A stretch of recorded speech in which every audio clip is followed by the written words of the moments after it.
Alright, in our next part, we're going to talk about the things that are tricky. We're not going to go into great detail because you're just trying to get the basics to be able to pronounce your students' names correctly. But I want to mention some things. The first thing I would like to mention are accents. You've seen some accents on words, even in the quiz we just took, in the word triángulo.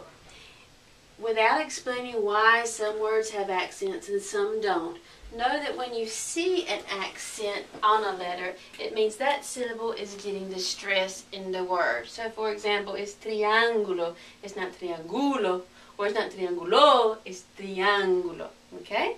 Let me give you some examples of why it's important.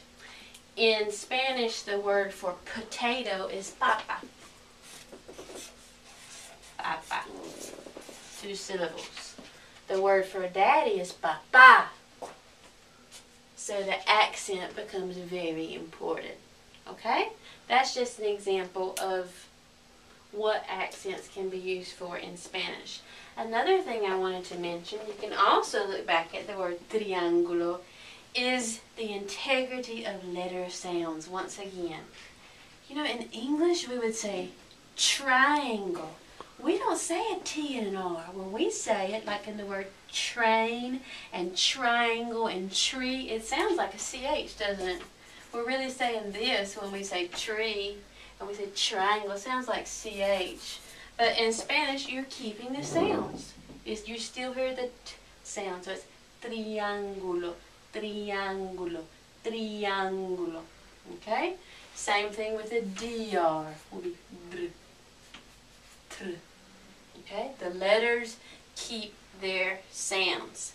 Another thing I wanted to mention is diphthongs without going into great detail. And we don't have any here, but we're going to get to some on the next page. Some vowel sounds, when they are together, they're pronounced really quickly together, so it sounds like they're becoming one sound. It's like sliding together. That's the diphthong. For example, the word for water is agua, agua. It sounds like wa, okay, because the oo and ah is going together, so it sounds to our ear like wa, like one sound, agua. When you're ready to review the items that were on the pretest, click on the next segment.